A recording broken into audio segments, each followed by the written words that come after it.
So exactly what type of horses were considered cavalry horses, and how did the government inspect them to deem that they were serviceable or not? This week on the 11th OVC, the U.S. Army regs on what types of horses they wanted for cavalry service.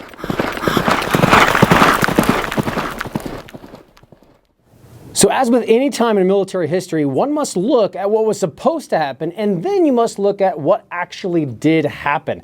This dichotomy can no better be illustrated than the 1865 Quartermaster Manual on page 29, where it specifies what types of horses should be accepted for cavalry service, and more importantly, which ones should be rejected. It states in that manual the following: horses for cavalry must be sound in all respects and free from vice or blemish, not less than 15 hands high, and not less than 5 or more than 9 years old, and of dark colors. Horses between 9 and 10 years of age, if still vigorous and sprightly and healthy, may be accepted. Sure-footed, free in their movements, good sight, full, firm chest, good disposition, with boldness and courage, and with more bottom than spirit. So then the manual goes on to specify what types of horses should be acceptable for artillery service, and says the following: horses for artillery must have all the qualities of cavalry horse and measure not less than 15.5 hands high, to weigh not less than 1,050 pounds, and to be from 6 to 10 years old. Must be strongly built with broad chest, loins, shoulders large enough to give support to the collar, but not too heavy, and the body and limbs solid, with strong shanks and short posterns. Should be active at the trot and gallop easily. So with all that being said, I can assure you that this is not a video on all the exact type of horse breeds that were used during the American Civil War. I'm sorry to disappoint you, but there are plenty of internet threads that beat this subject of horse breeds versus horse types like a dead horse. No offense. And we get deep into the bloodlines and genealogies of the horse breeds that we all know and love today. Instead, we simply want to point out that the military manuals didn't specify or mention a specific breed, but they were only interested in listed characteristics of the horse itself. So we can divide these specifications of the Quartermaster's Manual into two primary sections. Number one, physical characteristics, and number two, mental or emotional characteristics, or the disposition of the horse. So under physical characteristics, we have sound in all respects, free from blemish, at least 15 hands, between the years of 5 and 10 years of age, dark in color, free from movement, and good sight, and a firm chest. Under the disposition or the emotional or mental well-being of the horse, we have specified in the Quartermaster's Manual: free from vice, sure-footed, good disposition, bold and courageous, and more bottom than spirit. Now, for those of you who don't know what more bottom than spirit means, is they would rather have a horse that has more endurance, more long-term stamina, more bottom, okay, if you will, than just a flighty horse that goes really quick, really flash.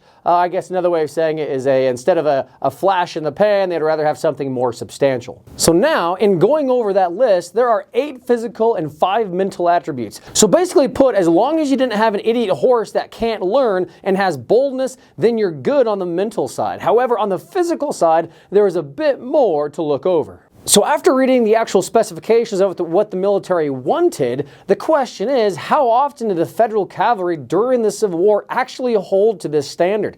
Those who have studied the subject easily regress into the theory that due to the supply and demand on serviceable mounts throughout the war, holding to this standard was the exception rather than the rule. While this theory makes sense, it sounds like it could be true, we cannot make something true just because it makes sense or because we want it to be true. Here at the 11th OVC, we prove everything, or at least strive to prove everything that we say, using primary reference material. Unfortunately, there are only 2 types of documents that we found that helps us answer this question. And also, it's kind of hard to prove the spirit or the mental aspect of the horses that were used during the Civil War, because photos or documents doesn't necessarily give us an insight. Although some documents do talk about a horse, like for instance, the 11th OVC here at Fort Casper, we have a story that Casper Collins, who actually became the namesake of the town, was on an old gray mare that spooked in battle, thus one of the reasons why he died. And so there were diaries and written accounts on spooky horses or the mental aspect of a horse, but still it's kind of easier to look at photographs and other quartermaster's documents that actually go to the physical aspects of many of the horses that they requisitioned or bought or whatever. that they talk about the weight, the build, and not necessarily the breed, but the type of horse that they purchased. So out of these two types of documents, one is by looking at photographs and the other by looking at sales requisitions of the stock by the Army. So some of these documents actually specify the size and weight. However, most of the ones that at least I have been able to see only really specify the amount of horses that were purchased by the government. So that kind of leaves us simply looking at period photographs. So now diving into the photographs and using weapons or sabers or the people themselves sometimes as scale, you can see that many of the horses seem to meet this at least physical standard.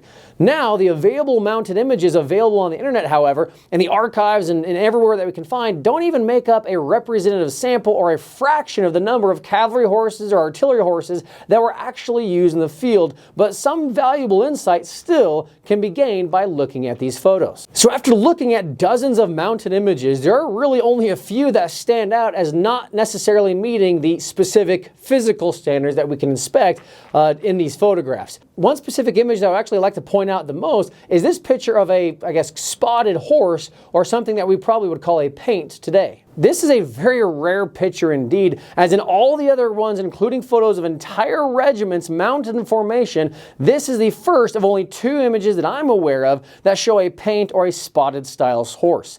When combining this evidence with the specifications from the manual that use dark-colored horses, it is clear that they were relatively successful in mounting most troopers, at least on one specification of the quartermaster's manual, on these dark-colored horses.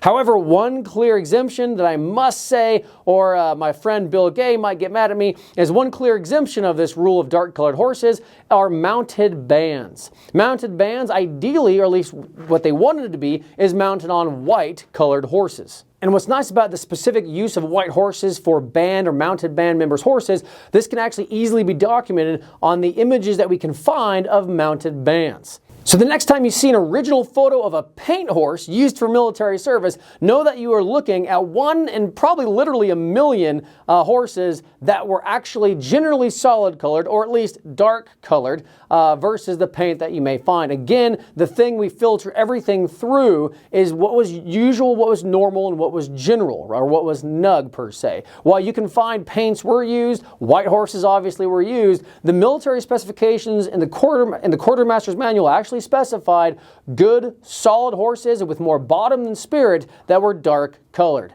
We hope you've enjoyed this episode. If you do, please like us on Facebook. Please subscribe to our YouTube channel. Please also go over to 11thovc.com for primary reference materials on not just cavalry, but also infantry and general military regulations. We appreciate it. Thanks for following us. And until we see you in the field again, ride hard.